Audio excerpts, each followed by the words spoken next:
오늘 말씀은 기도하고 낙심하지 않을 담대함이란 제목으로 이 기도에 관한 말씀입니다. 갑자기 이제 그리스도에 대한 이야기와 사랑에 관한 이야기를 하다가 이제 오늘 본문에서 뜻밖의 문단에 기도에 대한 이야기를 해주고 있습니다. 그런데 이게 완전 다른 본문이 아니라 이제 그 맥락 속에서 우리가 살펴봐야 할 텐데, 이 5장의 제목 자체가 세상을 이기는 믿음입니다. 이 5장의 주제가 이제 그리스도에 대한 믿음에 대한 주제인데, 세상을 이기는 믿음 가운데 이 기도의 파트가 있다라는 것이죠.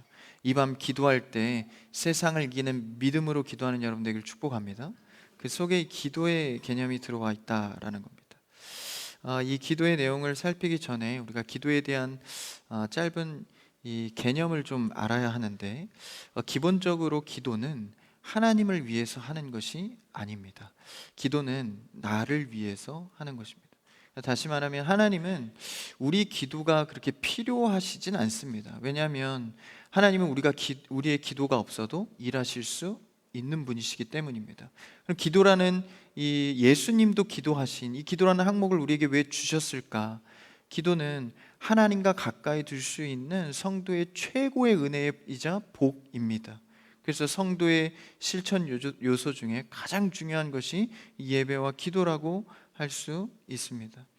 그래서 이 기도의 개념은 우리를 위하여 하나님이 제공해 주신 거다라는 것이죠. 그러니까 우리는 부단히도 우리를 위한 이 기도를 통해서 하나님을 더 알아가고 가까워져야 합니다. 우리는 기도에 열심을 두고 우리에게 허락하신 이 기도를 게을리하지 않는 여러분 되기를 축복합니다. 그렇다면 우리가 이 기도를 하나님 앞에 제대로 해야 할 터인데, 오늘 기도와 함께 볼 주제는 바로 이 담대함입니다.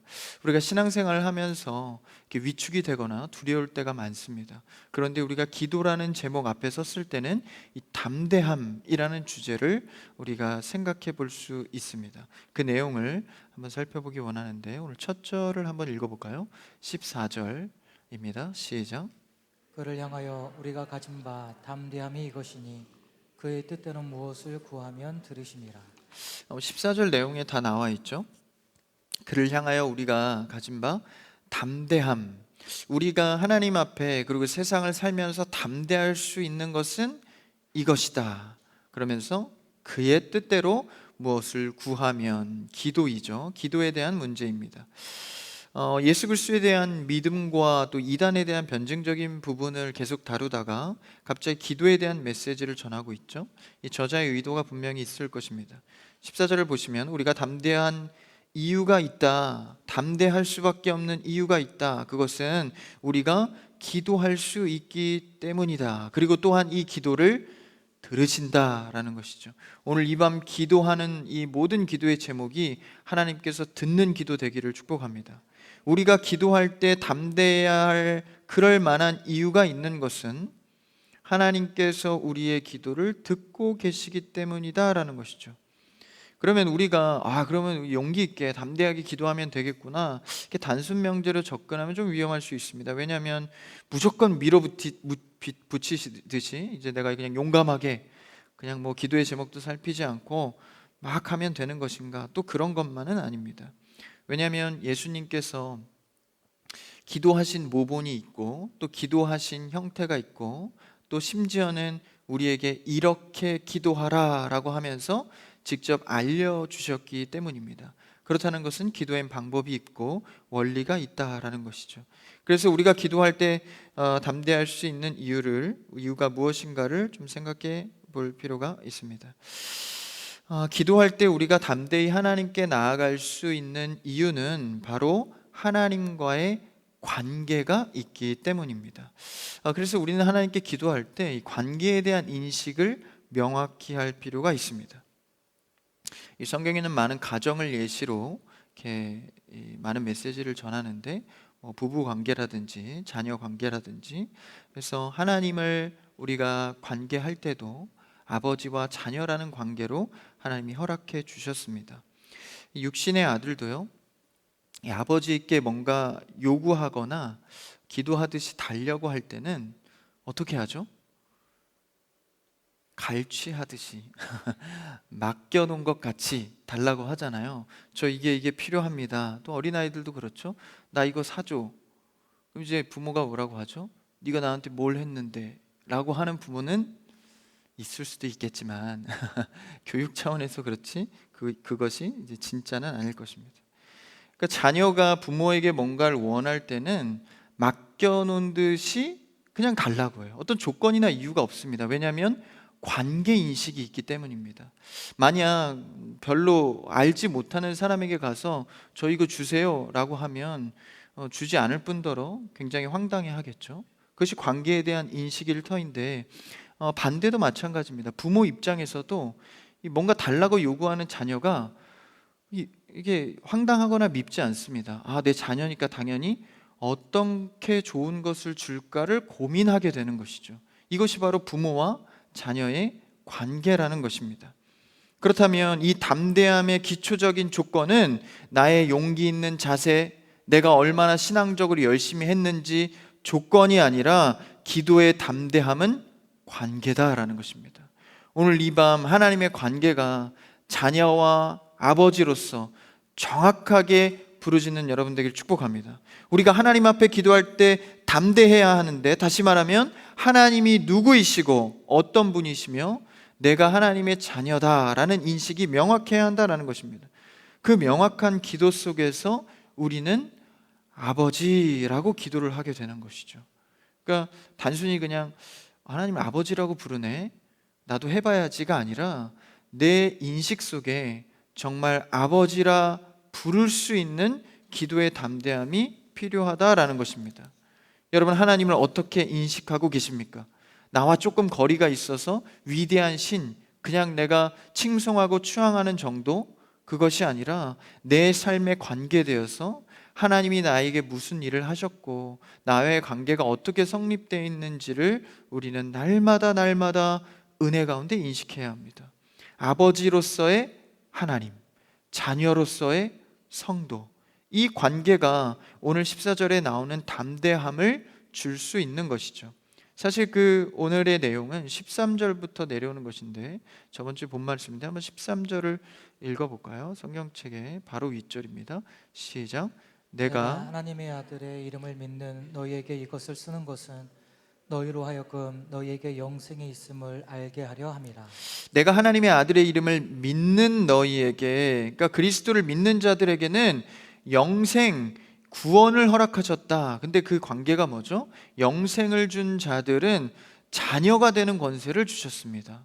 그러니까 하나님 앞에 구원받은 백성, 그리스도를 통하여서 이제 하나님께 나아가는 자들은 자녀라 인침을 받는 것입니다. 여러분, 그리스도를 알았고 하나님께 나아갈 수 있다면 여러분은 이미 하나님께서 자녀가 되는 권세를 주셨습니다. 그러니까 영생, 그리고 같은 말이 바로 자녀다라는 것입니다. 하나님의 자녀는 곁길로 가더라도 반드시 영생의 길로 돌아올 수 있도록 하나님이 인도하신다라는 것이죠.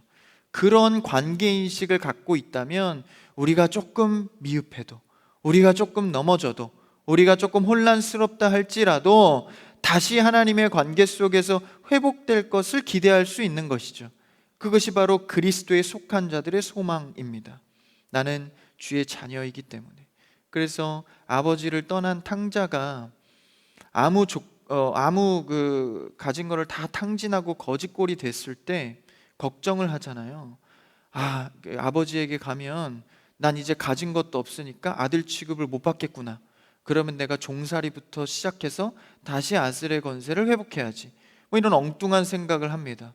물론 모든 것을 잃으니까 할 수 있는 가난한 생각이겠지만, 그런 자녀의 고백 속에 아버지는 자녀를 만났을 때 어떤 이유도 조건도 묻지 않고 끌어안습니다.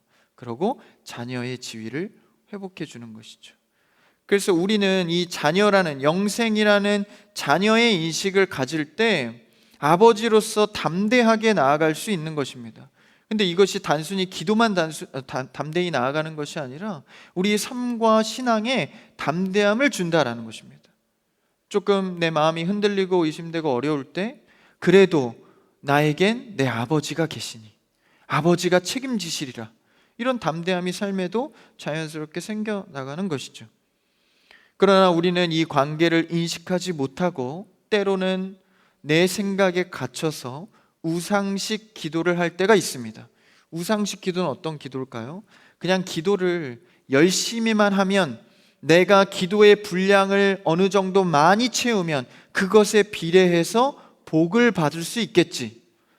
여러분, 기도를 많이 한다고 물론 좋지만 많이 한 비례만큼 응답이 오는 것은 아닙니다. 근데 우리는 착각을 하죠. 정성 어린 기도를, 치성을 쌓으면 그 정성에 신이 감동하여서 안 줄 것도 주시리라. 여러분, 이것은 우상적 기도입니다. 하나님을 오해한 것이죠. 하나님은 그저 달라는 것만 주시고 손 터는 분이 아닙니다. 우리를 자녀로 부르셔서 기도를 통해 하나님과 자녀의 관계를 누리게 하는 것이죠. 여러분, 기도를 통하여 하나님과 자녀의 관계로서 많은 신앙의 복을 누리시기를 축복합니다. 기도의 복을 누리는 거예요. 사실 기도를 통해서 이 담대함을 갖게 되면 그 자체가 축복입니다. 나에게는 기도의 무기가 있고, 어떤 어려움 속에서도 그 자리에서 기도할 수도 있고, 교회 나와 울며 기도할 수도 있고, 부르짖으며 기도할 수도 있고, 이것은 하나님이 자녀로서 허락해 놓으신 특권이다라는 것이죠. 그리고 하나님도 이 기도를 통하여서 일하실 때 그냥 달라는 거 주고 손 터는 분이 아니다라는 거예요. 아버지와 자녀로서의 관계가 만들어지는 것, 우리가 하나님의 자녀로서 어떻게 아름답게 만들어져 갈 것인가, 기도를 통해 우리는 만들어져 갈 수 있습니다. 하나님이 그렇게 일하시기 때문이죠. 그래서 우리는 어떤 내 정성에 비례해서 응답하시는 하나님이 아니라 자녀로서 기도를 듣고 계신 하나님. 그럼 자녀가 고민하고 기도할 때 아비된 하나님도 고민하시는 거예요. 가장 좋은 것이 무엇일까? 우리의 기도를 지금도 듣고 계신 줄 믿습니다. 그래서 그 기도에 대한 개념을 누가복음에서도 설명해 주고 있는데요, 이 대목을 한번 찾아보면 좋겠어요. 누가복음 18장입니다. 이걸 한번 펴놓고 보시면 다 읽진 않겠지만 한번 성경책을 찾아서 보시면 좋겠습니다. 누가복음 18장입니다. 누가복음 18장의 주제를 보시면 우리가 잘 아는 비유인데요, 과부와 재판장의 비유입니다. 그런데 18장 1절을 자세히 보시면 예수께서 그들에게 항상 기도하고 낙심하지 말아야 할 것을 비유로 말씀하여 이르시되, 그러니까 1절이 이제 대공포죠. 이 얘기를 이제 하겠다라고 하면서 예수님이 직접 비유의 이야기를 하신 것입니다. 그러니까 기도에 대한 비유 이야기죠. 그 이야기가 이제 과부와 재판장의 이야기인데, 이 이야기는 단순합니다. 당시에 이제 과부는 이제 어려운 사람을 통칭하기도 하고, 이제 혼자 일어설 수 없는 자를 통칭하기도 합니다. 마치 이렇게 하나님을 모르는 이 죄인의 모습과도 같죠. 누군가의 도움이 필요한 상태. 그 과부가 이제 억울한 일을 당한 거예요. 보통 억울한 일이라고 한다면 금전적인 문제가 당시엔 많았는데, 어쨌든 이 억울한 원한을 갖고 이제 재판장을 찾아온 겁니다. 근데 이 재판장의 특징이 예수님이 비유해 주신 건데, 이제 불의한 재판장인 거예요. 그러니까 재판의 직업과 직분을 이행하긴 하지만 그 결과값이 의롭지 못하다는 거죠. 좀 이렇게 나쁜 재판장이라고 할 수 있겠죠. 그런데 나쁜 재판장이든 좋은 재판장이든 간에 과부가 원한을 당했으면 그것을 요청할 수 있는 기관은 재판장입니다. 그러니까 재판장을 불의해도 찾아가게 된 거예요. 그래서 그 과부가 그 원한을 갖고 이야기를 하는 겁니다. 이 억울한 사연을 말이죠. 억울하다는 것은 이제 자신의 과부의 상황은 정당한데 억울한 일을 당했다라는 거잖아요. 그래서 그 정당한 이야기를 갖고 불의한 재판장에게 찾아온 겁니다. 근데 찾아왔을 때 그 과부의 이야기를 듣고 정당함을 알게 된 거예요. 근데 이제 안 들어줬는데 계속 찾아오는 겁니다. 과부가 들어달라고. 그러니까 들어보니까 이 정당한데 내가 계속 안 들어주면 부끄러움을 당하는 상황이 돼버린 겁니다. 그러니까 어떤 과부의 정성 어림에 감동한 게 아닙니다. 정성 어림에 감동한 게 아니라 지금 5절에 보시면 이 과부가 나를 번거롭게 하니, 이 번역을 번거롭게라고 했는데 더 구체적으로는 내가 부끄러움을 당할 수밖에 없는 상황이 돼버렸으니 라는 뜻입니다. 그러니까 누가 봐도 정당한 일인데 내가 아무리 불의해도 이 재판을 안 해주면 내가 어려움을 당하니 들어줬다라는 것입니다. 그러니까 그 정성에 감동한 게 아니에요, 지금 이 비유는. 그래서 우리도 기도를 하나님께 드릴 때 어떤 정성어림을 손바닥을 잘 비비거나 고개를 좀 많이 흔들면 그런 게 아니라는 겁니다. 오히려 그 불의한 재판장이 부끄러움을 당하게 된 상황이니 관계 때문에 들어줬다라는 겁니다. 어떤 관계요? 재판장과 백성이라는 관계 때문에 들어줄 수밖에 없었다라는 것이죠. 그 사람이 불의해도 말입니다. 그러니까 이 좀 극단적인 표현을 예수님께서 하신 거예요. 왜냐하면 이해를 돕기 위해서. 물론 하나님은 불의하신 분이 아니라 의로우신 분입니다. 할렐루야. 그러니까 극단적인 비유를 통해서 하물며 이렇게 말하죠. 7절에 보시면 하물며 하나님께서 그 밤낮 부르짖는 누구요? 택하신 자들, 이게 누굽니까? 바로 하나님의 자녀들을 말합니다. 여러분, 자녀들이 하나님 앞에 아버지의 관계로서 밤낮 부르짖는데 그 원한을 풀어주지 아니하시겠느냐. 할렐루야. 그러니까 여기서 어떤 걸 우리가 느끼게 되죠? 바로 담대함을 느끼게 됩니다. 아, 나를 자녀로 부르셨지. 그렇다면 아버지와 자녀 관계 속에서 내 원한을, 내 억울함을, 내 정당함을 아신다면 하나님이 들으시고 해결하시겠구나. 그 관계를 생각할 때 불의한 재판장도 들어줬을 터인데 하물며 아버지 되신 그분이 우리의 이야기를 듣지 않겠느냐. 아니, 원한을 풀어주지 않겠느냐. 그러니까 이것은 과부에게 정성을 보고 들어준 게 아니라는 사실을 우리가 기억해야 합니다. 그래서 택한 자들의 기도. 근데 기도인데 어떤 기도죠? 과부가 이 불의한 재판장에 이야기할 때는 정당성을 갖고 나온 겁니다. 그러니까 억울함을 갖고 나온 거예요.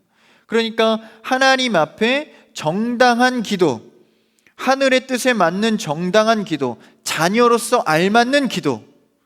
그래서 하나님의 자녀로서 어울리는 기도를 해야 될 거 아니에요. 하나님의 뜻에 원하는 자녀된 기도를 할 수 있기를 축복합니다.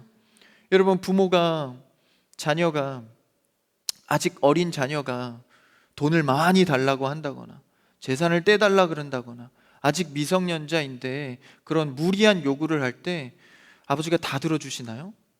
그런 부모도 있겠지만 지혜로운 부모라면 절대 그렇게 하지 않습니다. 어느 정도 시간이 될 것을 기다려주고 적절한 때를 생각해서 가장 좋을 만한 때를 결정한다라는 것이죠.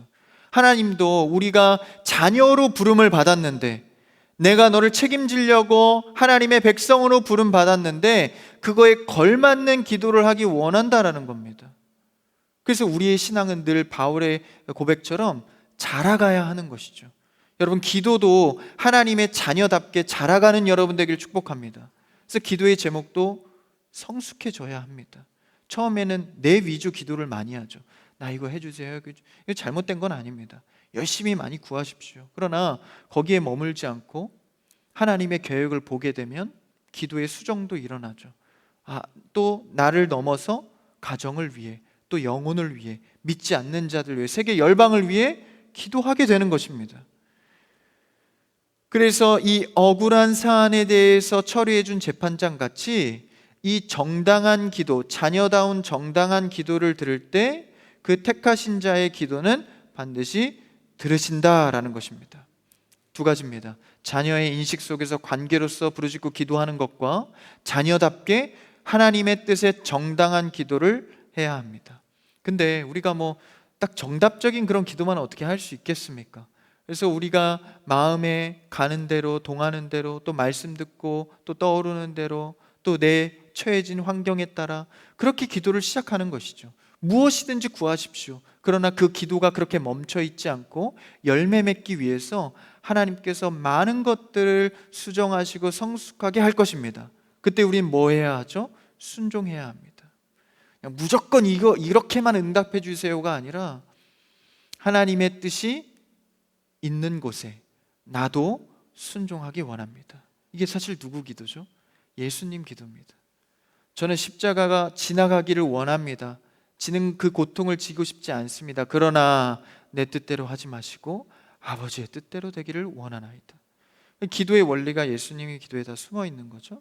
그래서 자녀로서의 관계적으로 드리는 기도는 주님께 정당하다면 하나님은 무조건 들어주시는 분입니다. 내가 하나님께 자녀로 부름받았고 하나님의 뜻에 정당하다면 이것은 무조건 들어주시는 기도입니다. 그러니까 얼마나 담대해요? 주님과 뜻이 맞고 내가 자녀로서 아버지라 부를 수만 있다면 어떠한 상황 가운데에서도 응답된다라는 것이죠. 심지어 이런 기도는요, 내 대에 이루어지지 않을 수도 있습니다. 세대를 넘고 시대를 넘고 문화를 넘어서도 이루어질 수 있다라는 것이죠. 기도의 힘은 시대와 장소를 뛰어넘습니다. 내가 보지 못할 수 있지만 응답이 될 수 있다라는 것이죠. 그렇다면 나보다 크신 그 하나님께서 어떻게 응답하실지 담대함과 기대함으로 나아갈 수 있습니다. 아버지와 자녀의 관계에서 드리는 정당한 기도, 구할 바를 알지 못하고 구하는 것이 아니라 그의 나라와 의를 구하는 간절한 기도에 왜 응답하시지 않겠습니까? 하나님의 적절한 타이밍에 그 어느 지점에서 그 원한과 기도를 들어주시리라. 그래서 우리는 세대와 시간과 장소를 넘어서 응답하시는 그 아버지를 기대하면서 인내하며 기도할 수 있어야 합니다. 그래서 이 재판장에 대한 비유를 하신 거예요. 18장 1절만 다시 읽어보면 어떤 기도에 대해서 비유로 말씀하신 것인지를 한번 다시 봅시다. 읽어볼까요? 시작. 예수께서 그들에게 항상 기도하고 낙심하지 말아야 할 것을 비유로 말씀하셨습니다. 기도는 기도인데 기도하면서 낙심하는 문제 때문에 이 비유를 한 것입니다. 그러니까 우리가 기도하다가 낙심하는 경우가 있잖아요. 왜 안 들어주지? 이 타이밍에는 들어줘야 하는데 기도가 왜 잘 안 되지? 기도하면서 낙심하는 이런 요소들 속에서 하나님께서 담대함을 가질 수 있게 한 것은 자녀로서 너희가 정당하게 구하면 무조건 들어준다라는 얘기를 오늘 해주시는 것입니다. 그러니까 낙심하지 말고, 때로는 기다리고, 때로는 참아내고, 때로는 내 기도가 아니어도 수정할 수 있는, 기도 제목을 하나님의 뜻이라면 수정할 수 있는 그런 기도로 낙심하고 나아가라라는 것입니다. 이는 이 18장의 이 기도에 대한 비유는 응답에 대한 부분이 아니라 기도의 과정에 대한 얘기를 한 것이죠. 낙심하지 말아라. 실망하거나 기도하다 넘어지지 말아라. 왜냐하면 우리의 기도가 하나님의 자녀로서 드린 기도라면 반드시 응답해 주시기 때문입니다. 여러분, 이 자녀의 믿음을 갖고 기도하시기를 축복합니다. 오늘 이 밤 기도할 때 낙심하지 마시고 흔들리지 마시고 주님 한 분 붙들고 나아가기를 축복합니다. 그래서 우리에게는 하나님이 택한 자녀로서 기도할 수 있는 큰 권세와 복을 주신 것입니다. 우리의 기도를 시대와 장소와 시간을 넘어서 응답하신다는 사실을 기억하고 기도하시기 바랍니다. 그래서 기도하는 자는 결국 이런 기도의 과정을 통해서 알게 되는 사실이 있습니다. 기도하다 보면 중간에 응답도 받고 또 기도를 더하는 이 수정도 일어나고 많은 기도를 더하게 되지 않습니까? 그럴 때 우리가 느끼는 게 있어요. 하나님이 나를 여기까지 인도하셨구나 라는 인식이 들어옵니다. 그러니까 기도를 통하여서 결국 얻게 되는 것은 모든 것을 하나님이 이끌고 계시는구나. 기도는 사실 하나님의 일을요 확인하는 작업입니다. 그러다 보면 이 기도의 시각이 넓어지는 거죠. 하나님이 이렇게 일하시는구나. 하나님의 원리는 이렇구나. 기도한 자만이 알 수 있습니다. 기도 안 한 자는 뭐라고 말하죠? 그냥 우연히 될 일이 되었다. 그러나 기도하는 자는 보고 있습니다. 하나님이 이렇게 해 가시는구나. 우리가 기도하면서 하나님이 나를 여기까지 인도하셨구나, 이런 고백으로 나아갈 수 있기를 바랍니다. 그래서 우리는 낙심하지 않을 수 있고 담대할 수 있으며 흔들리지 않을 수 있습니다. 내가 모르는 시간에도 일하시는 하나님, 내가 보지 못해도 하나님은 보고 계시기 때문에 그러다가 때가 되면 어떻게 하시죠? 내가 알게끔 하십니다. 계속 모르는 건 아니에요. 기도하는 자는 때가 되면 알게끔 인도해 주시는 것이죠. 그렇다는 것은 내가 보지 못할 때 하나님께서 일하고 계셨다라는 것입니다. 기도한 자만 결국 하나님의 인도를 알게 됩니다. 그래서 그렇게 고백하죠. 에벤에셀 하나님. 에벤에셀은 이제 이스라엘이 블레셋을 이겼을 때 이제 비석을 세운 이 도움의 돌이란 뜻입니다. 그것을 풀이하면 하나님께서 여기까지 우리를 이끄셨다. 이것을 이제 기념비로 세운 게 이 에벤에셀이잖아요. 그래서 그 에벤에셀 하나님을 기도를 통해서 만날 수 있기를 축복합니다. 이 에벤에셀 하나님이 우리의 마음에 자리하셔서 나를 지금까지 이끄신 하나님. 기도는 계속 이제 담대하게 나아가는 거죠. 우리가 이 에벤에셀 하나님을 한번 찬양으로 고백했으면 좋겠습니다. 이 기도의 감사와 또 기도의 담대함을 우리가 붙들고 한번 찬양의 고백으로 나아갔으면 좋겠습니다. 감사하신 하나님, 감사하신 하나님, 에벤에셀 하나님, 살아계신 하나님, 에벤에셀 하나님, 여기까지 인도하셨네. 여기까지 인도하셨네. 감사하신 하나님, 감사하신 하나님, 여기까지 인도하셨네. 여기까지 인도하셨네. 살아계신 하나님, 살아계신 하나님, 감사하신 하나님, 에벤에셀 하나님, 살아계신 하나님, 에벤에셀 하나. 우리 한 번 더 감사하신 하나님, 감사하신 하나님, 에벤에셀 하나님,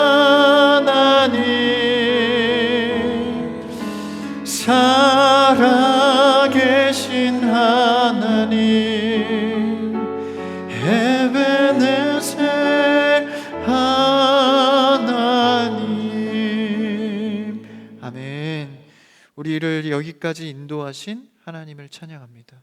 그 하나님을 기억할 때 우리가 기도로 날마다 그 하나님을 확인하고 주님께서 하실 일을 담대함과 기대함으로 나아가기를 바랍니다. 응답하시는 분이 내 아버지가 된다는 사실과 자녀된 우리는 아버지께 정당함을 갖고 기도할 수 있는 것, 이것이 자녀된 자의 큰 특권이다라는 것이죠. 오늘 본문으로 이제 다시 돌아와서 이 14절 첫 절을 다시 한번 우리가 읽어봅시다. 요한일서 5장 14절입니다. 같이요, 시작. 그를 향하여 우리가 가진 바 담대함이 이것이니 그의 뜻대로 무엇을 구하면 들으심이라. 이제 그 담대함에 대해서 우리가 알게 되었죠. 우리가 가진 바 담대함이 하나님의 자녀로서 기도하는 것이기 때문에 관계적 담대함입니다. 그런데 그 뒤에 보면 띄어놔 주세요. 이것이니 그의 뜻대로 무엇을 구하면, 이게 뭐죠? 이게 정당함입니다. 그의 뜻대로, 내 뜻대로라고 하지 않았습니다. 내 뜻대로 마음대로 구해도 마음대로 주겠다, 이게 아닙니다. 그의 뜻대로 구하면, 하나님의 자녀답게 정당히 구하면 어떻게 된다고요? 무엇을 구하면 들으심이라. 할렐루야. 그러니까 들으신다라는 것은 그냥 물리적으로 듣는다는 게 아니라 주의 깊게 주목하신다라는 뜻입니다. 우리도 이렇게 대화하다 보면 진짜 듣고 있는지 안 듣고 있는지를 우리가 알 수 있잖아요. 그럼 이제 보통 뭐라고 말하죠? 듣고 있니? 이렇게 말하잖아요. 이게 들리는 걸 알면서도 이렇게 말하거든요. 그래서 보통은 아내가 남편에게 듣고 있어? 듣고 있어? 계속 말하죠.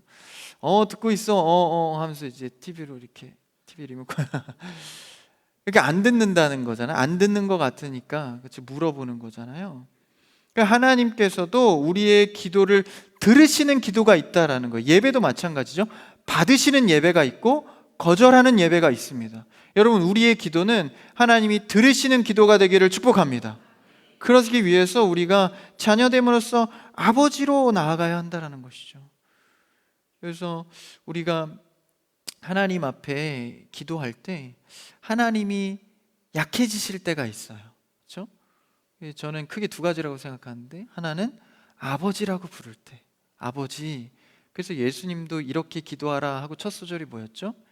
하늘에 계신 우리 아버지요, 아버지요.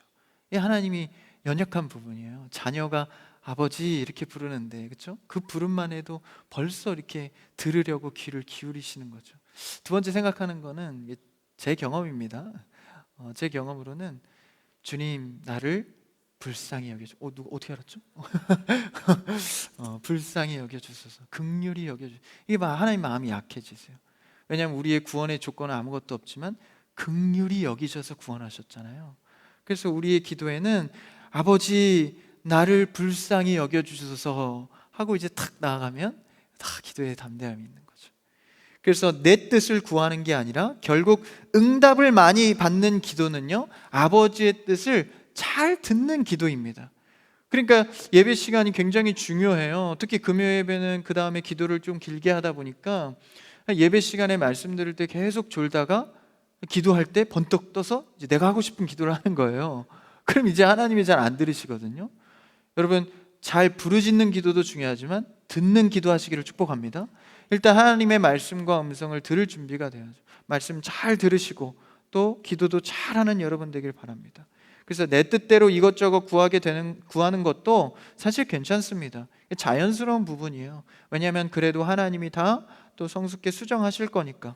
그렇지만 우리가 하나님 앞에 밤낮 기도하면서 그냥 내 식대로만 기도한다면 하나님이 듣기 어렵겠죠. 그래서 오늘 14절 말씀처럼 그의 뜻대로 구하는 기도.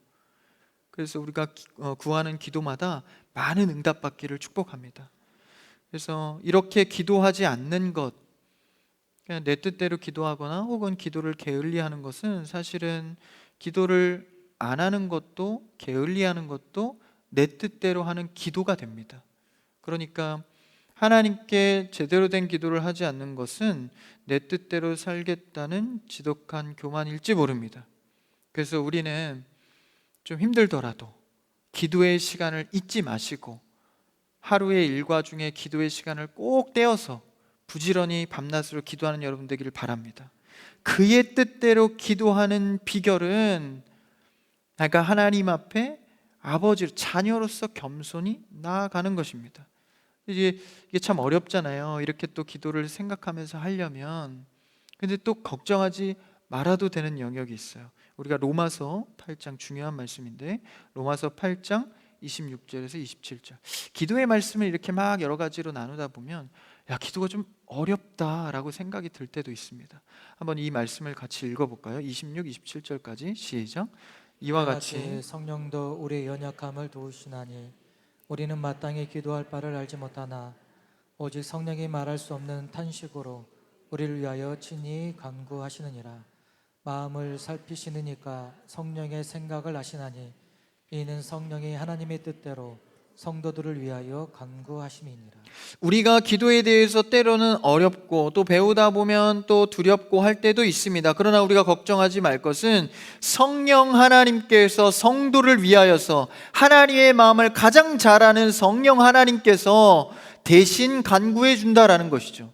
그럼 난 기도 안 해도 되겠네? 그게 아니라 기도하는 여러분 마음속에 들어가서 내가 무엇을 마땅히 말해야 할지도 모를 때, 기도 제목이 혼란스러울 때 걱정하지 말을 것은 성령께 기대어 나아가면 말할 수 없는 탄식으로 우리 안에서 기도를 돕는다라는 것입니다. 그러니까 우리가 기도를 좀 잘 못해도 결국은 성령 하나님께서 요리조리 인도해서 하나님의 뜻에 맞춰준다라는 거예요. 얼마나 기도가 더 담대함이 있습니까? 내가 좀 부족해도, 내 기도가 좀 어리숙해도 하나님께서 내 안에 계신 성령을 통하여서 간구하게 하시니 우리는 이 밤 나의 기도 제목마다 성령께서 일하여 달라고 기도해야 합니다. 이렇게 되면 이제 빠지지 말아야 할 주제가 있는 것이죠. 아버지 자녀로서 구해야 하는 것, 하나님 뜻에 맞춰 기도해야 하는 것, 성령님 의지해야 하는 것, 이것만 해도 우리에게 큰 담대함을 줄 수 있는, 우리가 어떤 기도를 하든 자유하게 할 수 있는 조건이 됩니다. 그래서 우리는 이방 기도할 때 주 성령 하나님, 이 연약한 죄인이 구할 것조차 알지 못하고 있사오니 마땅히 알게 하시고 마땅히 구하시는 성령 하나님 의지하게 하여 주시옵소서. 그럼 내 안에 살아계신 성령님 힘입어 막 기도하는 겁니다. 그래서 이 내용과 이어서 이제 오늘 본문에 돌아와서 15절을 한번 읽어볼까요? 오늘 본문 시작. 우리가 무엇이든지 구하는 바를 들으시는 줄을 안즉 우리가 그에게 구한 그것을 얻은 줄 또한 아느니라. 보니까 우리가 구하는 것을 들으실 줄을 누가 안다는 거예요? 기도하는 사람이 이제 안다. 내가 가르쳐 줬지? 그러니까 이걸 안다라는 거예요. 여러분, 이렇게 우리는 하나님께서 우리의 기도를 들으실 것을 확신하고 알며 나아가시기를 축복합니다. 이제 알게 되었다라는 거죠. 너희가 이렇게 안다. 너희가 구할 것을 하나님이 듣고 있다는 걸 안다. 이 말은 뭐죠? 거꾸로 말하면 너희가 하나님의 자녀다라고 말하고 있는 것이죠. 그리고 그 15절 뒤에 뭐라고 합니까? 안즉하고 뒤에 뭐라고 하죠? 우리가 그에게 구한 그것을 얻을 줄을 또한 아느니라. 듣고 그냥 끝나는 것이 아니라 하나님께서 주실 줄 알고 구하라는 거예요. 그러니까 여러분이 기도하면 나보다 더 나를 잘 아시는 주님이 더 좋은 것을 주실 줄 알고 기도하시기를 바랍니다. 그럼 어떻게 되죠? 더 좋은 걸 주실 줄 알고 기도하면 내 뜻대로 응답이 안 돼도 감사할 수 있는 겁니다. 그런 신앙과 기도의 연륜이 생겨가기를 바랍니다. 하나님의 말씀에 부합한 자녀의 기도가 성령께서 친히 도와주시니 하나님의 뜻에 맞게끔 이렇게 조종해 가게 되는 것이죠. 하나님 반드시 응답하신다라는 거예요. 그리고 때로는 내가 원하는 응답이 안 돼도 그 자체가 응답일 수 있습니다. 전 못 얻었는데요. 여러분, 그 자체가 응답일 수 있어요. 그래서 감사 찬양 중에 거절하신 것 감사, 음정이 이상하네.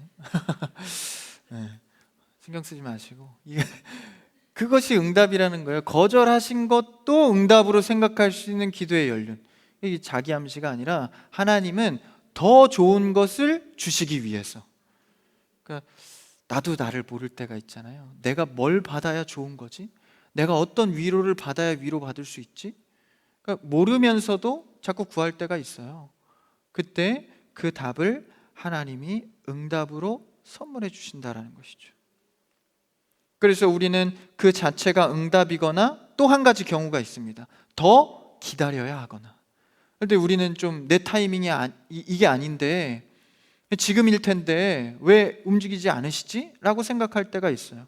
그러나 아직 기다려야 하는 기도도 있습니다. 시간이 더 필요한 기도죠. 그래서 자녀가 하는 기도 가운데에는 하나님께서 부모로서 응답해 주시기 때문에 자녀 맘대로 응답받는 게 아닙니다. 그런데 육신의 아비가 아니라 이 세상을 창조하시고 우리를 만드신 분의 응답이기 때문에 그것을 신뢰하며 나아가는 것이죠. 얼마나 안심됩니까? 좋은 것을 주시리라. 안심하고 담대함 가운데 기도하십시오. 그래서 우리는 담대하게 작은 것도, 작은 문제도 구구절절 하나님께 자녀로서 나아가야 합니다. 작은 것도 하나님의 뜻이 다 들어있기 때문이죠. 그래서 이 밤 우리는 성령에 기대어 흔들리지 마시고 자녀로서 담대하게 구할 수 있는 여러분 되기를 축복합니다. 그래서 성령 부흥 기도에도 얼마 남지 않았죠? 성령께 기도하는 이 기도의 기간, 또 오늘 이 밤 주님 앞에 자녀로 구할 때 아버지 되신 그분이 참 응답으로, 가장 좋은 응답으로 우리에게 역사하실 줄 믿습니다.